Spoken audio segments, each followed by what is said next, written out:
Oh, my goodness. And there it is. Wow. Good to go. Oh.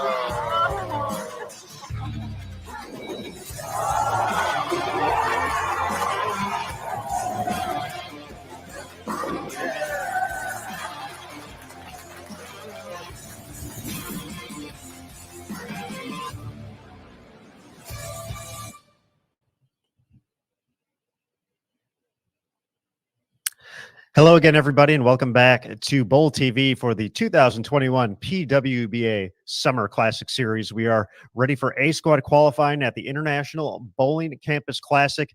B Squad this morning and into this afternoon got very hectic out there, but hectic in a good way. Score and the scoring pace got a little crazy at the end. We saw some big numbers, so we are excited to see where this number is going to go, not only for the IBC Classic, but for the upcoming Bowl TV Classic, the top 24 from our first two events advancing there.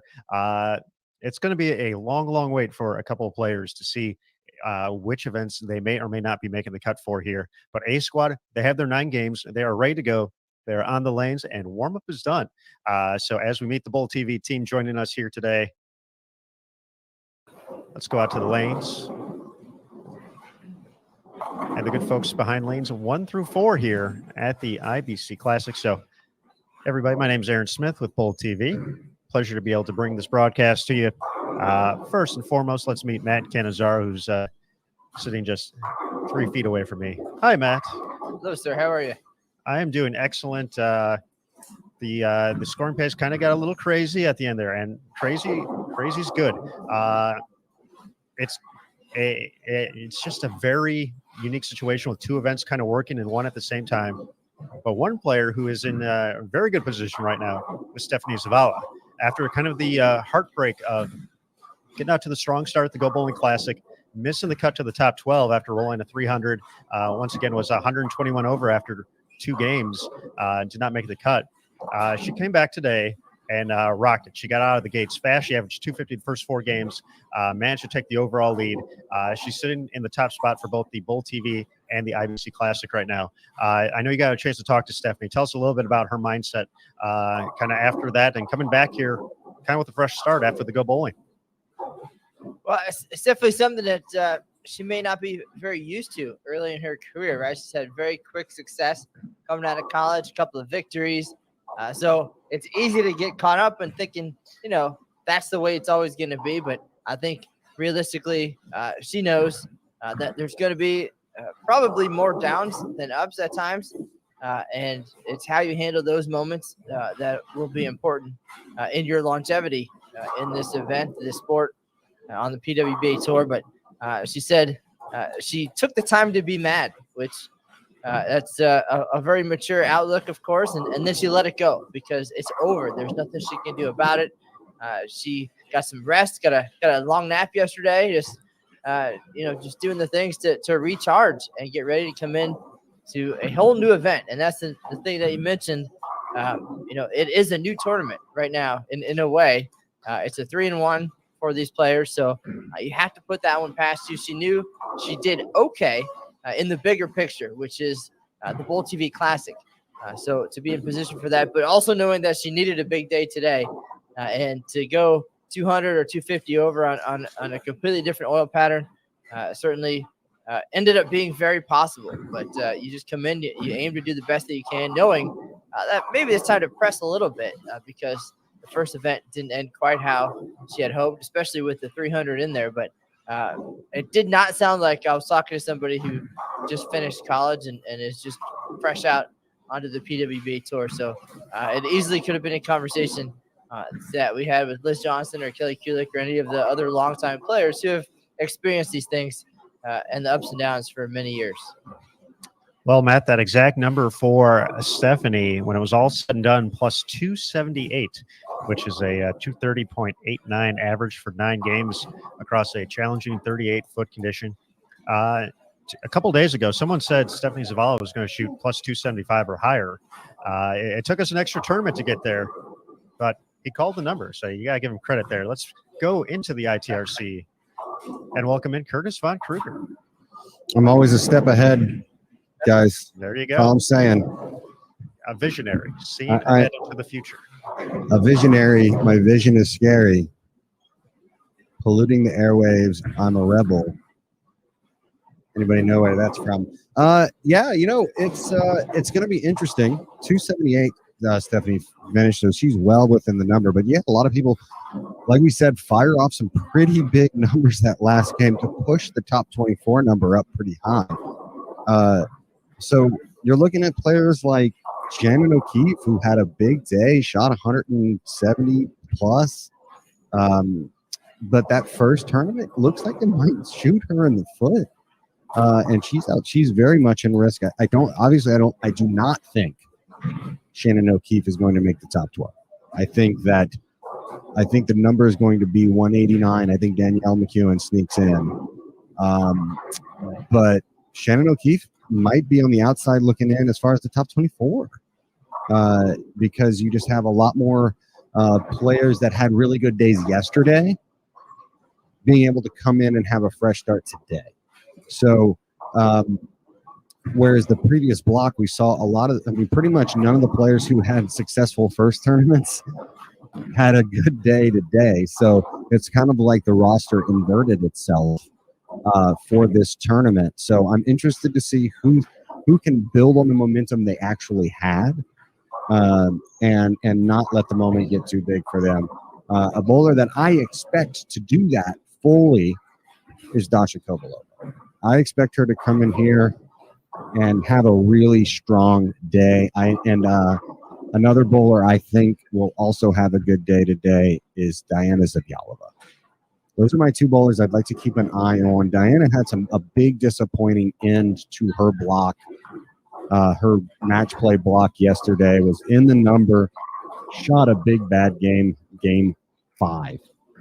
And then just ran out of wood basically game 6 to miss the show. But I feel like she'll match up well with this pattern, and I expect good things from Diana. And obviously, like I said, Dasha continues to do Dasha-esque things. Both bowlers obviously want to make it in the top 24. Dasha would have to have a pretty tragic day to not make the top 24. So she's pretty safe. But the action is going to come down. Like the scoring pace ramped up. It ramped up, and we knew that it was going to be a little higher. But going into practice, Aaron, did you think this was going to be the easier pattern? Looking back on Monday, I did not. I actually thought the long pattern, the 43-foot condition was going to be. We saw some of the trickiness of players getting deep and having to fight carry. But I thought it was going to be a little more consistent on the 43-foot pattern. I thought this one was going to be a little trickier. It had its moments, but for the most part, scoring pace was higher throughout the course of B Squad's 9-game block. So once again, not afraid to say that I got that one totally wrong. So we're betting 1,000 on that so far this week. But the thing I'm curious now, Curtis, with you being the one down there, we talked a little bit about it at the start of B Squad earlier today, is the presence of urethane out there on the lanes. Yes. You said it was, I wouldn't say overwhelming, but it was well noticed in the first squad. How's it kind of looking out there right now? It absolutely still in play. You see it all over the place. Stephanie used it pretty much most of the day. She used the honey badger urethane. So yeah, you absolutely have a lot of urethane going to be thrown here. It just matches up well with the angle that these players want to play this pattern with. So, it's so interesting that 43-foot pattern, although it was flat on paper, it played even flatter on the lanes. And this one, as the day kind of progressed, the shot really blended out front to back. You created a little hook spot to the right, and there was hole in the middle. And so, I mean, you give these players those conditions, and what are they going to do? They're going to strike. So, this squad obviously saw that. The squad obviously knows that that's the way to attack the lanes. And they're going to take advantage of it. So I look for this squad to have a successful day. But the thing to really keep an eye on, 12th position is 165 over right now. The thing to keep an eye on is where that top 24 number moves. So we'll keep you guys updated throughout the day on that number, but that's what's going to really be the intrigue today. As bowlers who may, they're going to be bowling for their tournament life in 2 tournaments to finish up the day. I think that's a great point, Curtis. And we'll go full screen here so everybody can check out the bowling, but we're going to be sticking with you throughout the course of our 9-game block here today. Our competitors here across the board for game number 1. We have Lindsay Boomershine, Diana Zavyalova, Taylor Boltyson, Ashley Galante on 1 and 2, Dasha Kovalova, there we go, Jody Scher, Ernie Crawley, and Alexis Nair on 3 and 4 here for game number 1. And for the folks who are joining us here on Bowl TV, welcome as always.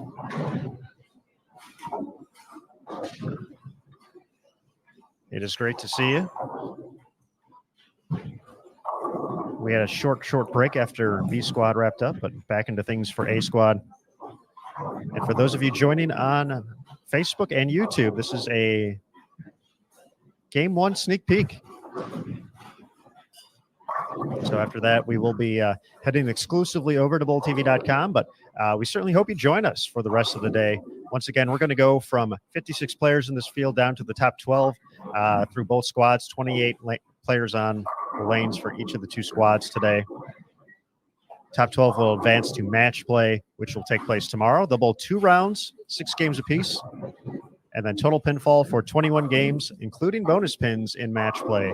We'll determine the top 4 for tomorrow's night's stepladder finals at 9 p.m. Eastern, right here on Bowl TV. Someone taking home a title at the International Bowling Campus Classic, Birgit Norrijks, won the Go Bowling Classic yesterday. She is she's going to end up falling a little bit short of making another run at a stepladder final appearance here at the IBC, but she will be in good shape for the Bowl TV Classic coming up on Monday and Tuesday. So those subscription points for those who want to watch the rest of the way out. If you just want to watch this particular event, the IBC Classic, for the next 2 days, you can pick up a ticket for that, $8.95. Watch all the live coverage.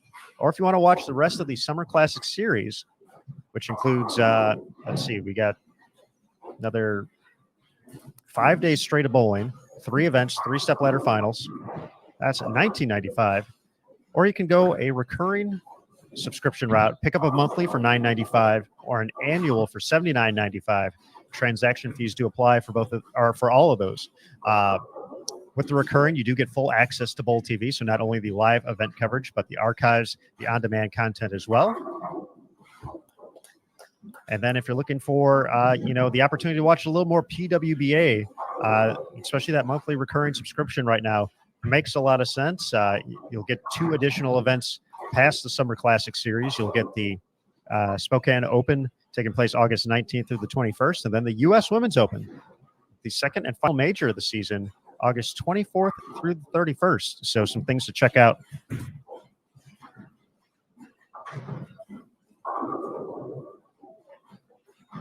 Throughout the course of the day, and hopefully we'll get to see you on bowltv.com. A great community in the Bowl TV chat each and every day. And of course, giveaways as well. We like to spoil the Bowl TV viewers with giveaways. So we got a few of those lined up. Last night during the stepladder finals of the Go Bowling Classic, we gave away 3 bowling balls, brand new. They weren't even used, brand new bowling balls to 3 lucky Bowl TV viewers. We're going to do that again tomorrow night at the IBC Classic stepladder finals, and then one more time at the Bowl TV Classic finals. So still a few bowling balls out there for folks to pick up. So we certainly hope you join us here on Bowl TV through the rest of the week, and hopefully moving on, you get to enjoy the great bowling throughout the course of the year. Now, Curtis mentioned that Danielle McCune coming in at plus 189 was kind of that midway point. That's 6th place for B Squad from earlier today. So the numbers right now in the books, B squad for the IBC Classic. Zavala at plus 278. Brianna Cote, she had a heck of a day after a bit of a slow start. 279, 285 back to back. She ended up at plus 271. Kelly Kulick plus 243. Jen Higgins plus 211, including 248 the last game to get there. 268, 248 her last two. So a big push at the end there for Jen. Misaki Mukutani from Japan in 5th place at plus 198. And then Danielle McEwen plus 189. So we mentioned 6th place. 12 players are advancing. So, in a perfect world, 6 and 6, kind of see if that's the case. That's how it worked for our first event.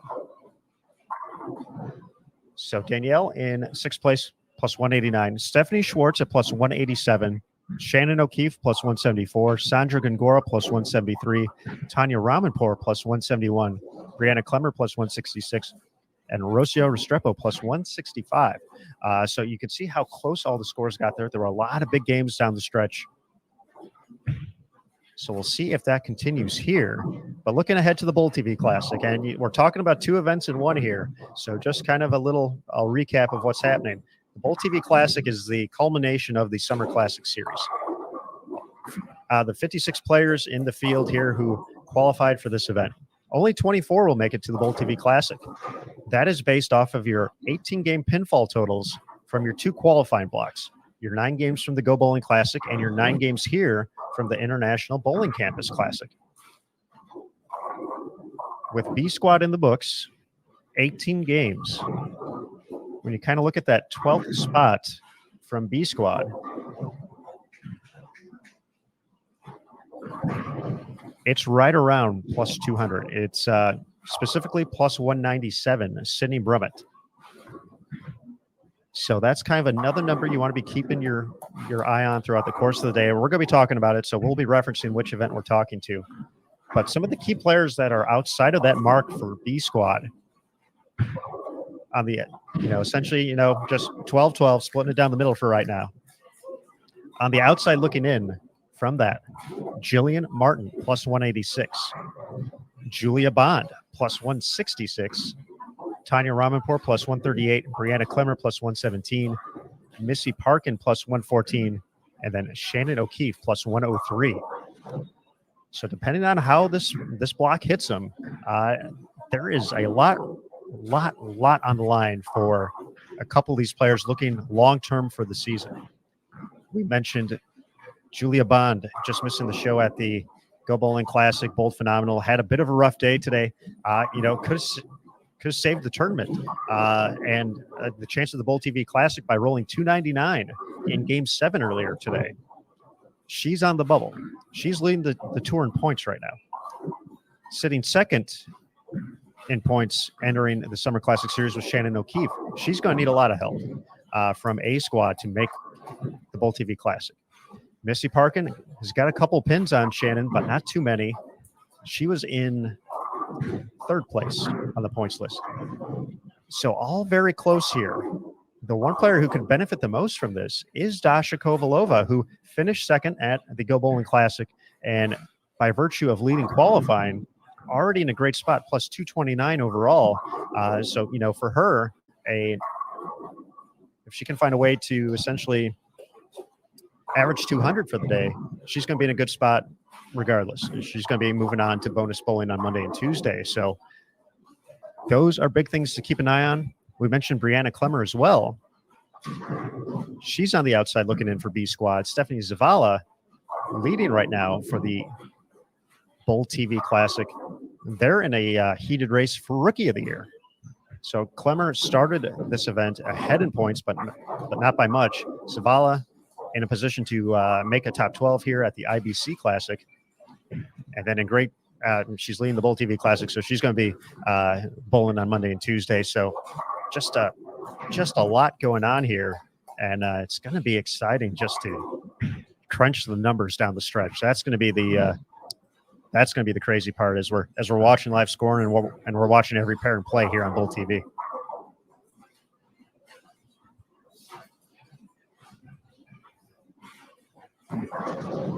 Math nerds unite. Let's go.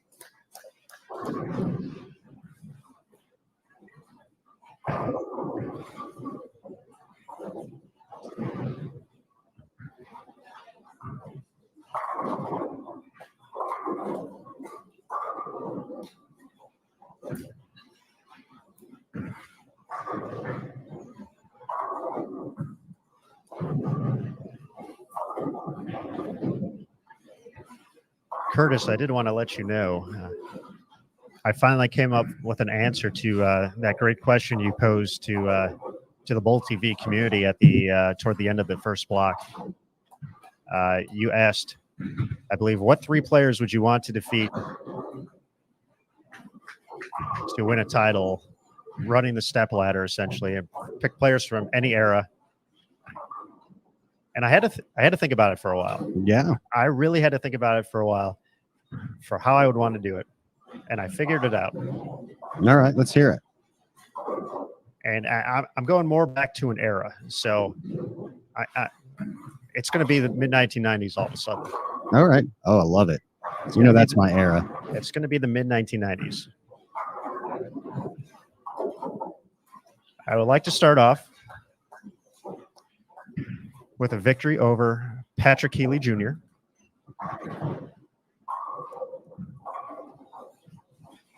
Just absolutely love watching Patrick bowl. Oh, yeah.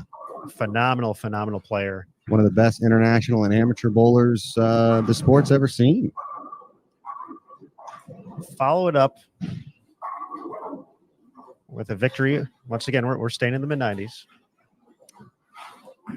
Then taking out Chris Barnes, but he has to have the mullet rocking. Yes. So Barnes is 2. 100%. Mullet Chris Barnes. And then I got to bring it back to the PWBA here to wrap things up. We're in the mid-90s. Wendy. I'm gonna switch it up on you. Although Wendy, obviously, player of the decade would be good.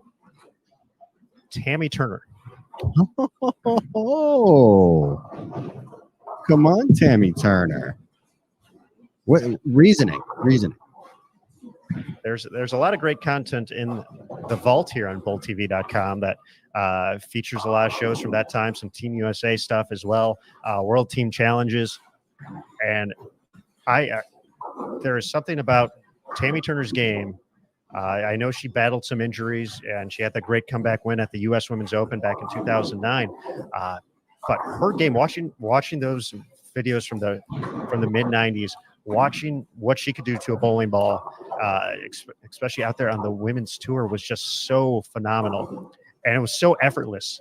And every time I watch it, I like when we were uploading new videos, when we're doing this, when we're doing that, all of a sudden I see Tammy on a video. I have to watch. I just have to see how she bowls because it's just so fantastic.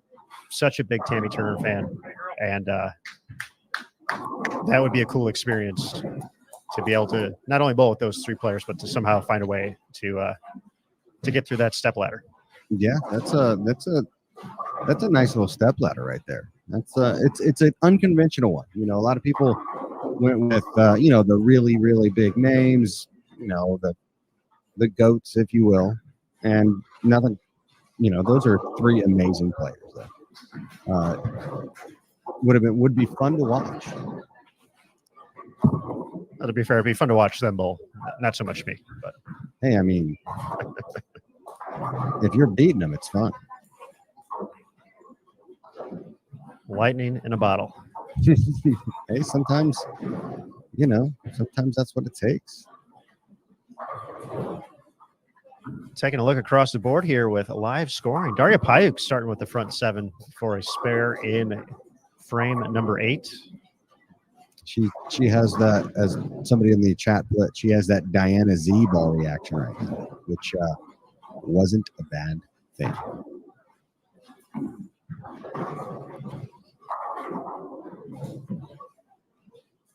But I would say, you know, maybe slightly a bit slower start for A squad versus B squad here. That was kind of the one big outlier for a big game to kick things off. Well, But it looks like the folks are a little slower out of the gates here today. well, you know, we talk a little bit about it. And I mean, you can take it with a grain of rice. You know, I'll say it just to stir up a little controversy because, you know, I like that sort of thing. Squad equity. You know, can there be something to say? Come on, 7 Ben. Ooh, little wiggler there for Dasha. You had some really, you know, you had some bowlers on B squad who bowled first today, who Diana did not like that one, but it checked up and struck. You had a lot of bowlers who you expected to bowl really, really well last tournament, not bowl well. You know, you had your Shannon O'Keefe, Liz Johnson, Kelly Kulik.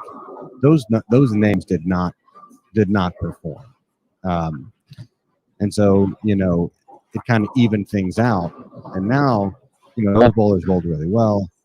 So, you know, I think they were able to get out to a really hot start. You know, people like Stephanie Johnson, who ended up having a very disappointing finish as Dasha flags the 7-pin. Very surprising from her. Takes what would have been a pretty decent game and chucks it in the can a little bit, but she can bail out a 204. So, so this squad comes in, and, you know, they see what happened on the first squad, and hopefully, though, they'll be able to get on top of things and put up some numbers here. And I think the transition will help them.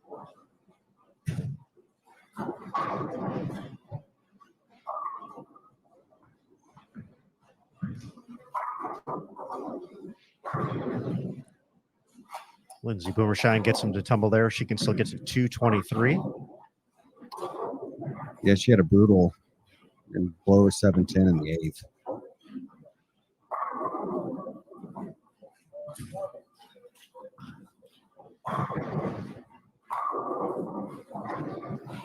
DZ starting off with a pretty hot hand here. Has a chance to bowl a pretty nice game to start. 248 if she goes the distance. A not so kind 7-pin there for Galante, trying to get 3 in a row to set up her 10th. We've seen a lot of high flush 7s this week. Yeah, absolutely. And Dasha, you had to spin the bottle in front of that 7-pin for Dasha, and it did not fall. So that's back-to-back 7-pins. It's going to put her potentially in the 190s. Let's see if she can actually pick this one up as DZ just shreds her. See that ball reaction, Aaron? Mm-hmm. See that? That's why I like Diana for this. Another good tournament I think she's going to have. Diana really making that urethane look pretty good. And that takes me back, even though this is going to be obviously a different house, a different oil pattern, different everything about it. But, you know, thinking back to the Final Four match to get the last 3 players into the step ladder finals at the Queens this year, Diana going with that pitch black, and that is incredibly surprising. Back-to-back single pin whiffs there for Dasha. Yeah, misses 2 7-pins in a row to start her day with a $183. That is, she's going to need to reset that. She needs to clear her head, and hopefully Dasha doesn't let that one eat her up too much.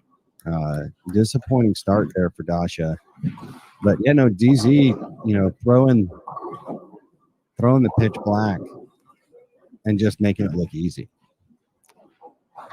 And that was her performance in that final match to secure her spot on the show there.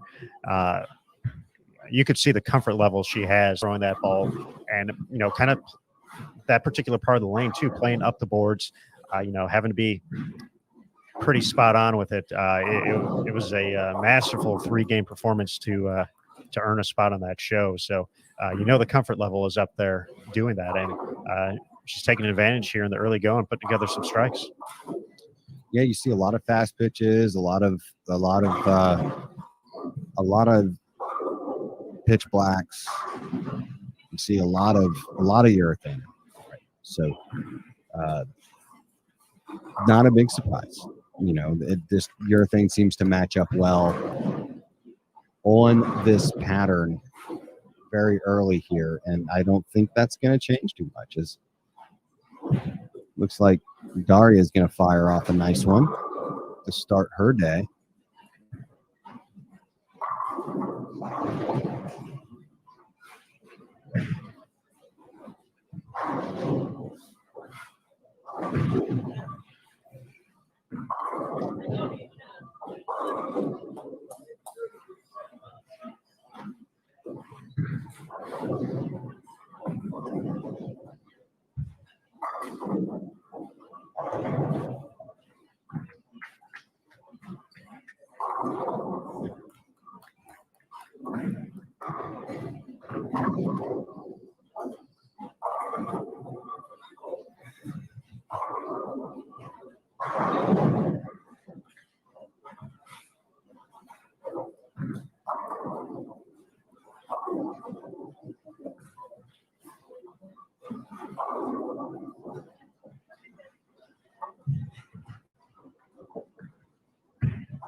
Hayek's going to be in the 270s.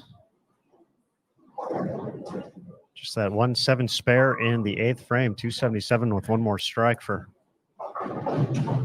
Daria. She made the top 12 at the Go Bowling Classic.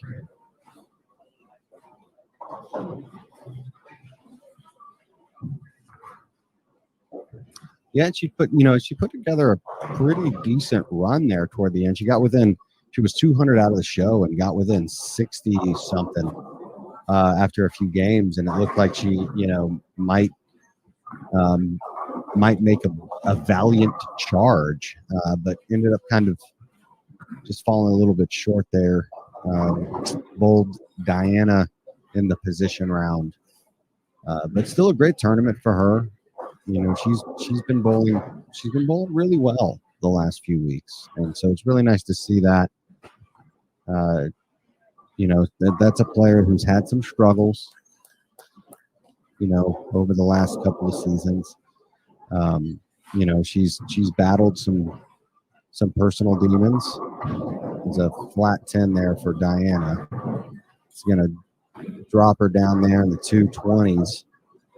But still a decent start there. If contingent always upon making the spare, and we just saw how not guaranteed that is. Mm-hmm. But great start there for Daria, and she's one of the more she's a pretty popular player out here from the spectators' perspective. So obviously they like to see her bowl well. Oh, there's a second high flush 7 and 3 shots for Ashley. So what could have been 220s now is going to turn into 2-0 with a pair of 7 pins. Alexis Nair, a nice 227 there. Going to be a handful of 220s up there on the scoreboard after game 1, and then Daria 270. 277, she got it. So looks like Clara's going to bowl a 220. A couple of other bowlers, but not the hot start that A squad or the first squad, B squad, because this is A squad now bowling. The first squad came out and fired off. So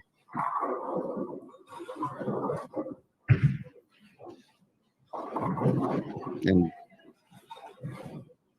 all right, Diana shoots 225. Not too shabby. 225, Boomershine 222. And folks, with that, wrapping up game one here from the International Bowling Campus Classic from the ITRC in Arlington, Texas.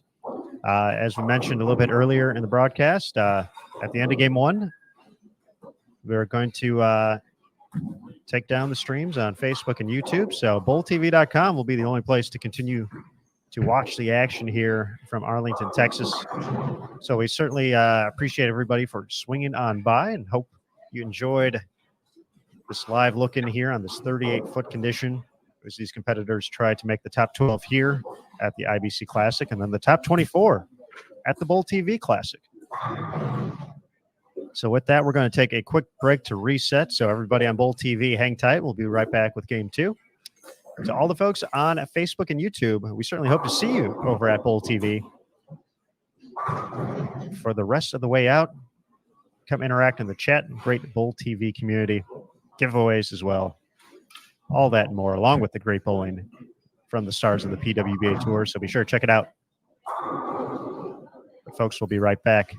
Game two coming up next. IBC Classic from the Summer Classic Series.